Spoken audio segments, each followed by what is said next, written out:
Humorous Reasons for Restoring Canada. The London Chronicle, December 1759.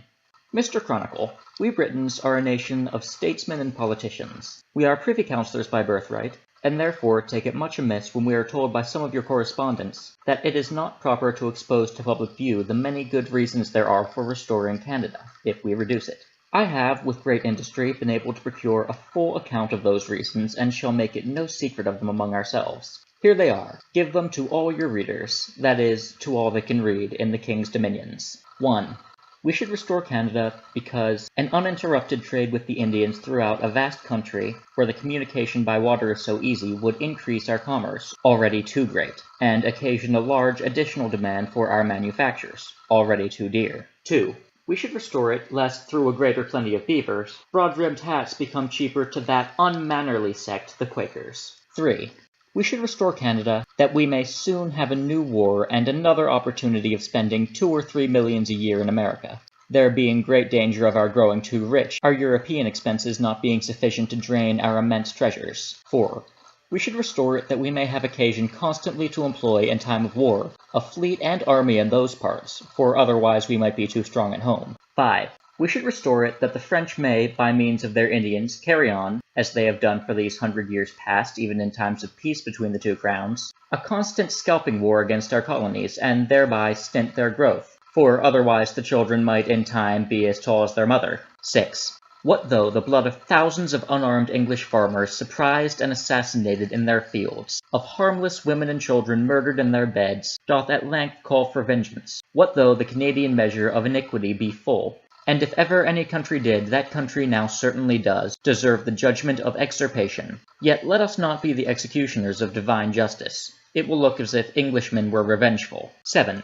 Our colonies, 'tis true, have exerted themselves beyond their strength on the expectations we gave them, of driving the French from Canada. But though we ought to keep faith with our allies, it is not necessary with our children. That might teach them, against Scripture, to put their trust in princes. Let them learn to trust God.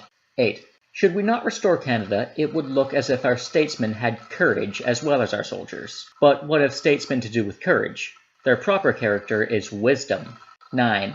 What can be braver than to show all Europe we can afford to lavish our best blood as well as our treasure in conquests we do not intend to keep? Have we not plenty of hows and wolves, etc., etc., etc., in every regiment? 10. The French have long since openly declared que les Anglois et les François sont incompatibles dans cette partie de l'Amérique, that our people and theirs were incompatible in that part of the continent of America, que rien n'était plus important à l'État que de délivrer leur colonie de façon voisinant des Anglois, that nothing was of more importance to France than delivering its colony from the troublesome neighborhood of the English, to which end there was an avowed project on foot. Après la prise de la capitale, il falloir, says the scheme, la brûler et ruiner,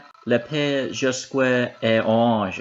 And after taking the capital, to burn it and ruin, that is, to make a desert of, the whole country, quite up to Albany. Now, if we do not fairly leave the French in Canada till they have a favorable opportunity of putting their burning and ruining schemes into execution, will it not look as if we were afraid of them? 11. Their historian, Charlevoix, in his 4th book, also tells us that when Canada was formerly taken by the English, it was a question at the court of France whether they should endeavor to recover it. For, says he, bien de gens du terrain si l'on avoir fait une véritable perte. Many thought it was not really a loss, but though various reasons were given why it was scarce worth recovering, le seul motive, says he, d'empêcher les Anglois de se rendre trois poissons à tout plus que suffisant pour nous engager à recouvrir Quebec à quelque prix que ce fût. The single motive of preventing the increase of English power was more than sufficient to engage us in recovering Quebec,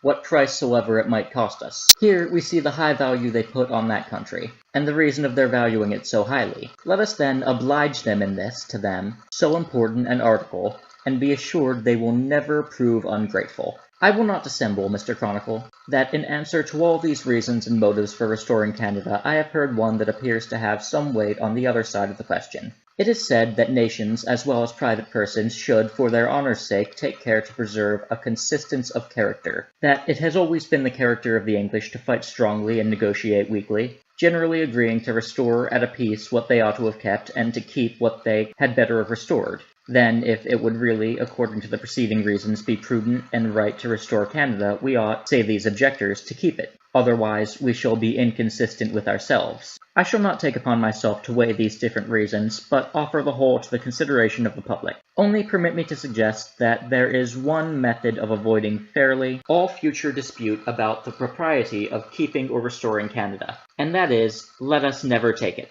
The French still hold out at Montreal and Trois-Rivières, in hopes of succor from France. Let us be but a little too late with our ships in the river St. Lawrence, so that the enemy may get their supplies up next spring as they did the last, with reinforcements sufficient to enable them to recover Quebec. And there is an end of the question. I am, Sir, yours, etc., A.Z.